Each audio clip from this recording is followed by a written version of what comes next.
So Google and OpenAI recently just signed a letter and we have to talk about it. So it seems like other companies are starting to agree with Anthropic and see just how crazy the United States government is in terms of their ask for military usage of AI. So there is this open letter that was recently just published and it's been, going viral on Twitter. Well, not that viral, but I'm making a video on it because I think it's rather important, because in this entire situation, if you haven't heard, Anthropic and the United States government are essentially at odds because they want to use Claude for military usage, and Anthropic is like, you can do it, but there are certain things that we're just not going to allow you to do.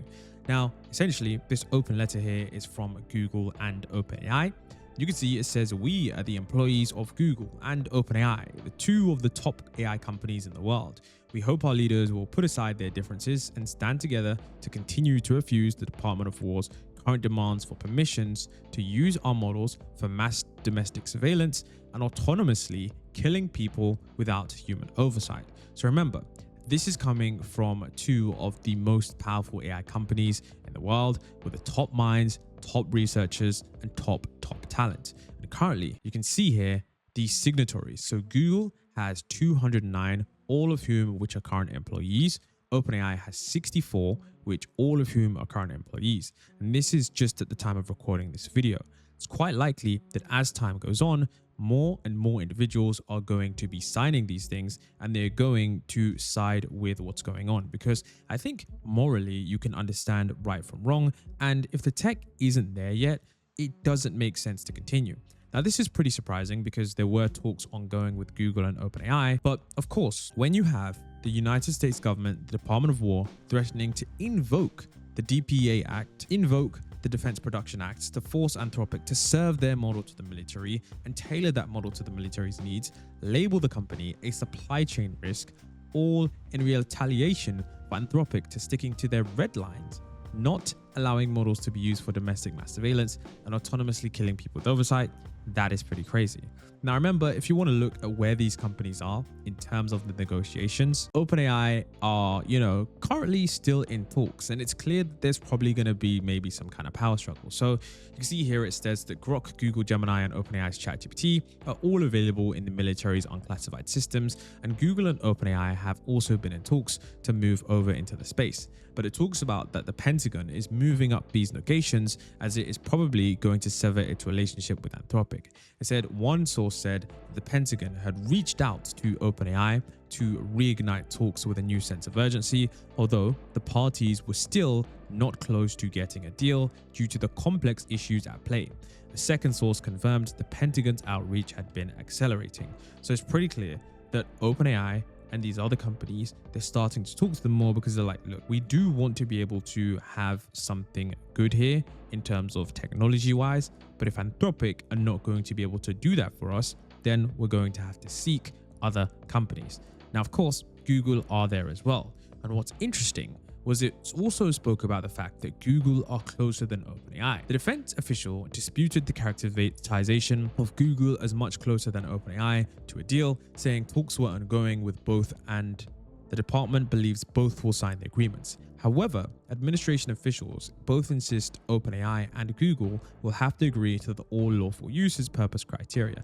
And that is, of course, the point of contention because Anthropic are not going to sign that. And that all lawful uses is where things start to get murky. It says one of the sources said it was not clear if OpenAI would agree to that standard, but they're talking. So it seems like Google is more likely that they will sign, but OpenAI, some of those researchers, maybe some of the people there are like, look, maybe we just really should hold off on this because Anthropic have already set the gold standard. Now, the all lawful uses thing is basically like where the government can essentially decide what is a lawful use. But of course, that becomes very murky because, things change. They could decide something, that isn't really lawful is lawful. And then, of course, those AI researchers, moral people will have contributed to something that is pretty immoral. And that's, of course, not what they want. So it's going to be pretty tricky to see exactly what occurs. Now, you can see here that the open letter talks about the fact that, when they are still debating with Google and OpenAI. They're trying to divide each company with fear that the other one will give in.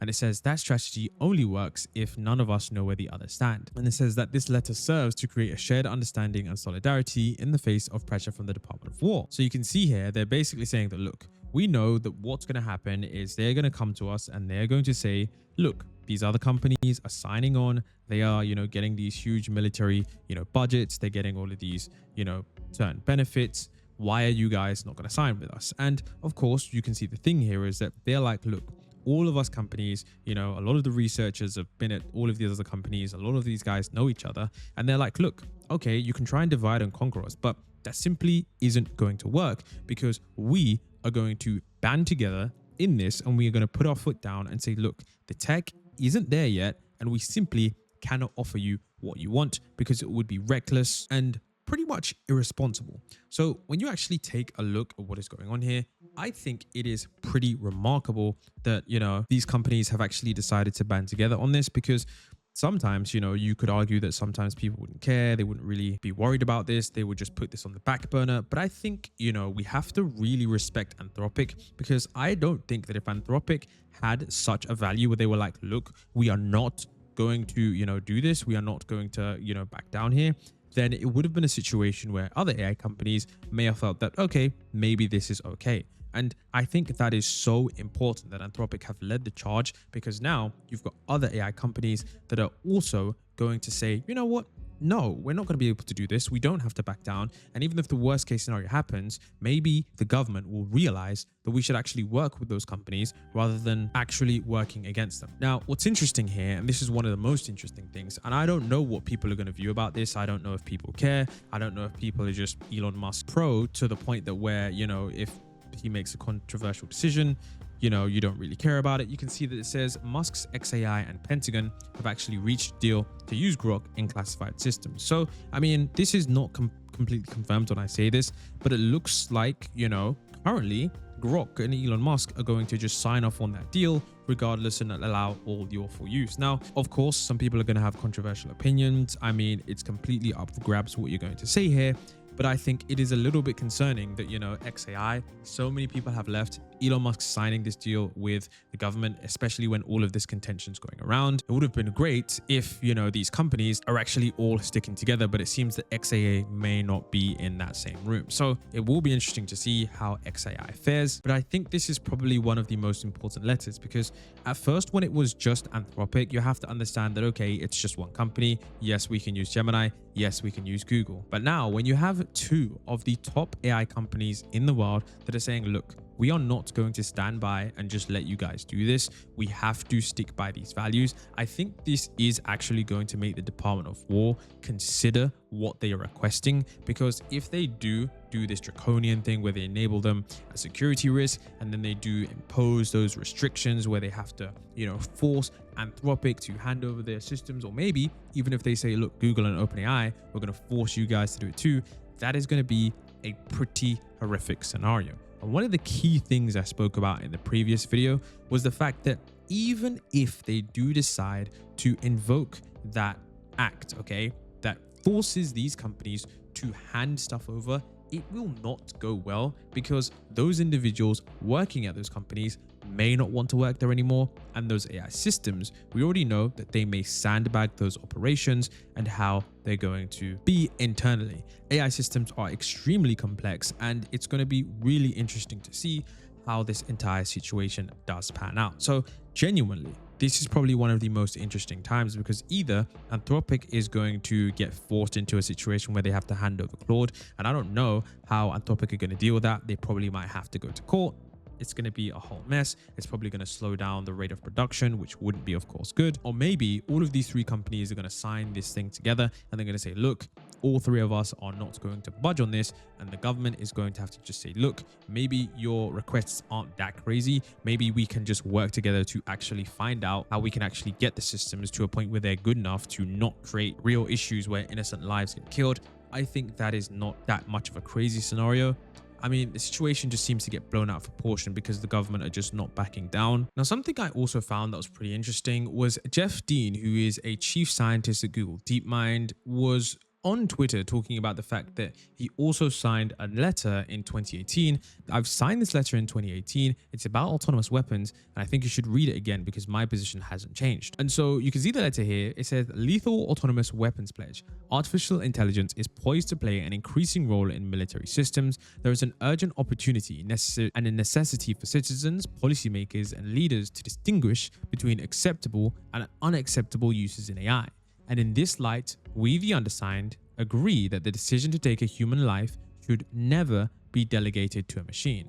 And you can see this had 5,000 signatures. And of course, it's being signed by, Google DeepMind, all of these other AI companies. Of course, I'm not sure where some of these AI companies are, but the point I'm trying to make here is that when you have the entire, AI space saying one huge thing, it is going to be very, very interesting to see what happens. It talks about the fact that thousands of AI researchers agree that, by removing that risk, attributality, the difficulty of taking human lives, lethal autonomous weapons could become powerful instruments of violence and oppression, especially when linked to, once again, surveillance data and data systems. Okay, now of course that's exactly what's going on in today's world. It talks about the fact that lethal autonomous weapons have characteristics quite different from nuclear, chemical, and biological weapons, and the unilateral actions of a single group could easily spark an arms race that the international community lacks the tools and global governance systems to manage. Stigmatizing and preventing such an arms race should be a high priority